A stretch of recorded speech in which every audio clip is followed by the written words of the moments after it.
TAT laboratorium. Apa sih TAT laboratorium itu?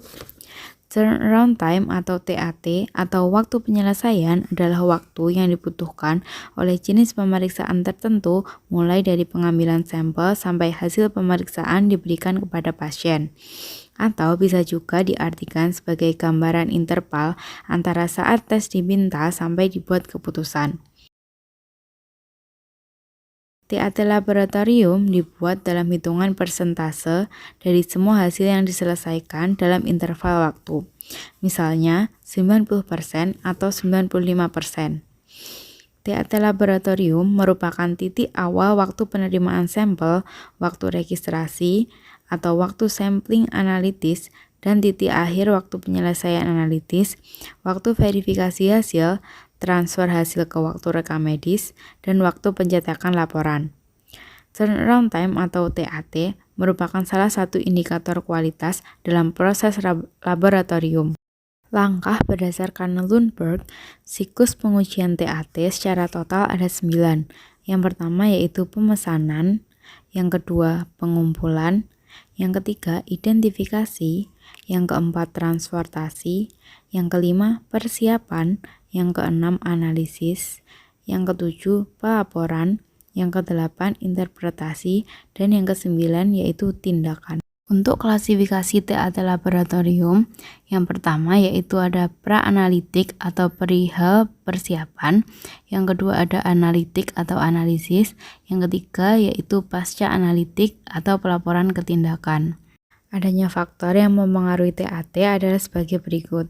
Yang pertama, entry data atau masuknya data, kedua, pengambilan darah, ketiga, pelabelan sampel, keempat, pengiriman sampel, kelima, pemisahan plasma atau serum, keenam, persiapan sampel ke dalam alat, ketujuh, alat yang dipakai, yang kelima.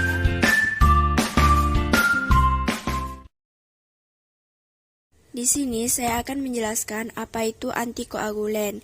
Antikoagulen adalah zat yang ditambahkan ke dalam darah dengan tujuan untuk menghambat atau mencegah proses pembentukan bekuan darah dengan cara mengikat atau mengendapkan ion kalsium dan menghambat pembentukan trombin dan protrombin. Dengan pemberian antikoagulen didapat spesimen atau sampel darah utuh atau didapatkan plasma yang diperoleh dari sentrifugasi. Antikoagulen diberikan berdasarkan keperluan pemeriksaan karena sifat dari zat adiktif yang ditambahkan memiliki pengaruh yang berbeda terhadap spesimen darah. Ada beberapa jenis antikoagulen yang sering digunakan di dalam laboratorium klinik. Di antaranya adalah EDTA atau etilen dilamin tetraasetik asid, merupakan antikoagulen yang sering digunakan dalam pemeriksaan laboratorium hematologi. EDTA tersedia dalam bentuk kering yaitu garam diakalium K2-EDTA dan garam dinatrium Na2-EDTA atau bentuk cair yaitu trikalsium K3-EDTA.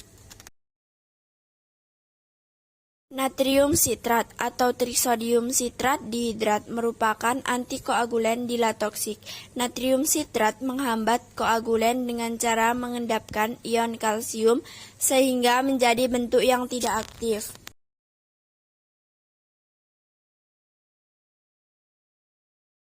Oksalat. Antikoagulen oksalat tersedia dalam bentuk natrium oksalat, kalium oksalat, amonium oksalat.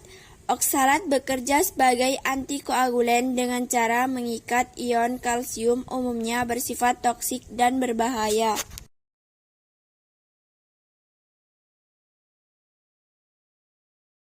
Heparin. Secara alami, heparin terdapat dalam tubuh sebagai antikoagulen yang diproduksi oleh sel mas dan basofil.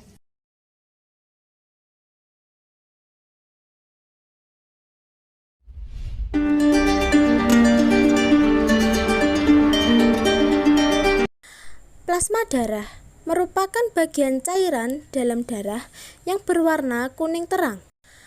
Plasma darah terlihat ketika semua sel darah, termasuk sel darah merah, sel darah putih, dan trombosit, dipisahkan dari keseluruhan darah. Sisanya adalah cairan kekuningan.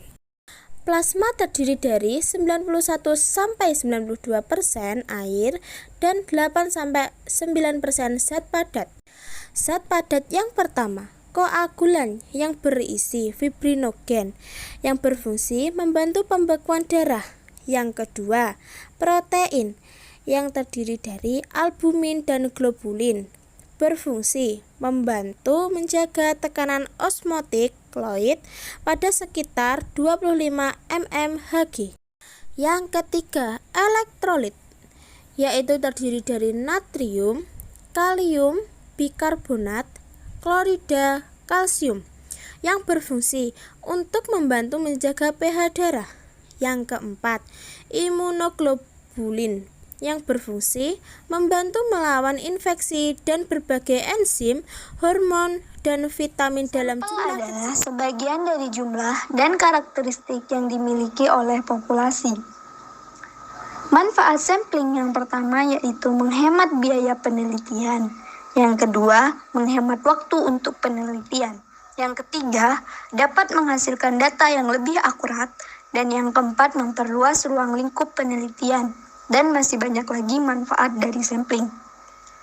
Syarat teknik sampling yaitu, teknik sampling boleh dilakukan jika populasi bersifat homogen atau memiliki karakteristik yang sama atau setidak-tidaknya hampir sama. Bila keadaan populasi bersifat heterogen, maka sampel yang dihasilkan dapat bersifat tidak representatif atau tidak dapat menggambarkan karakteristik populasi. Jenis sampel ada dua, probability sampling dan non-probability sampling. Perbedaan probability sampling yang pertama yaitu menggunakan formula untuk menentukan sampel. Yang kedua yaitu akurat menggambarkan populasi. Yang ketiga generalisasi. Yang keempat sampel representatif. Yang kelima yaitu menggunakan konsep peluang. Yang keenam analisis inferensi. Sedangkan non-probability sampling yang pertama yaitu tidak menggunakan formula atau rumus. Yang kedua, tidak akurat menggambarkan populasi. Yang ketiga, tidak general. Yang keempat, sampel tidak representatif. Dan yang kelima, analisis deskriptif. Teknik sampling probability sampling yang pertama yaitu simple random sampling. Yang kedua, systematic sampling. Yang ketiga, stratified sampling. Yang keempat, multiple or double sampling. Yang kelima, multi-stage sampling. Yang keenam yaitu cluster sampling. Sedangkan teknik sampling non-probability sampling yang pertama yaitu purposive sampling. Yang kedua, snowball sampling. Yang ketiga, quota sampling. Dan yang keempat, accidental sampling. Dan berikut adalah contoh sampel. Kuvet. Apa itu kuvet dan ada berapa jenis kuvet?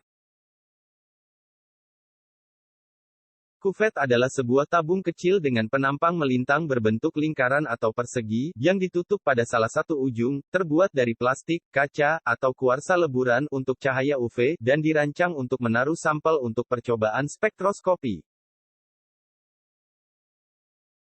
Jenis-jenis kuvet.